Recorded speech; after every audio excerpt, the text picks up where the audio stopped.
नरक जाने से बचना चाहते हो तो करें ये उपाय।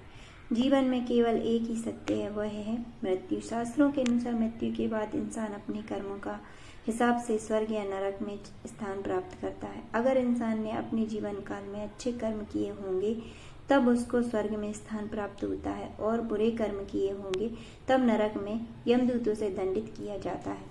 शास्त्रों में नरक से मुक्ति के लिए कुछ उपाय बताए गए हैं। इन्हें मनुष्य अपने ध्यान में रखे और इनका अनुकरण करे तो यह जीवन भी शांति से बीतेगा और शरीर त्यागने के बाद उत्तम लोक में स्थान प्राप्त होगा।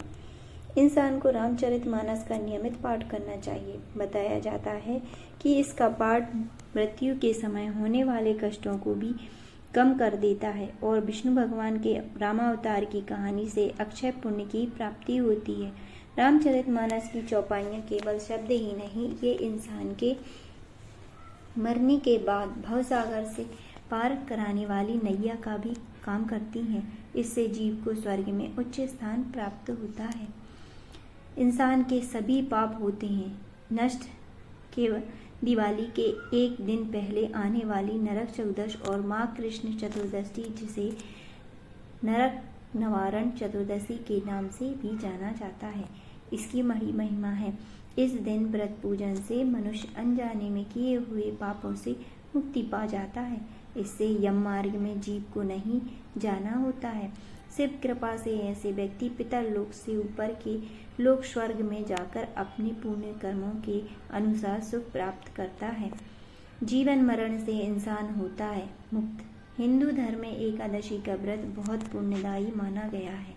अगर कोई व्यक्ति एकादशी के दिन व्रत रखता है तो वह जीवन मरण के बंधन से मुक्त हो जाता है।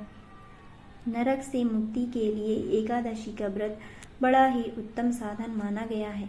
एकादशी भगवान विष्णु की सबसे प्रिय तिथि है। इस व्रत को करने से घर में सुख शांति का वास होता है और व्यक्ति को नरक से मुक्ति मिलती है।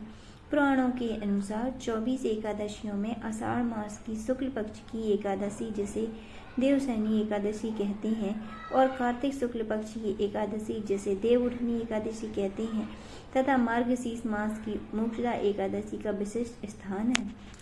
सभी बाधाओं को दूर करता है। विष्णु सहस्त्रनाम का नियमित पाठ करने से व्यक्ति का भाग्य हमेशा साथ देता है और वह स्वर्ग में उच्च स्थान प्राप्त करता है। इसका पाठ करने से व्यक्ति के अंदर सकारात्मक ऊर्जा का वास होता है और व्यक्ति पाप कर्मों से भी मुक्ति पाता है। विष्णु सहस्त्रनाम का पाठ जीवन की सभी बाधाओं को दूर करता है और नरक से मुक्ति दिलाता है।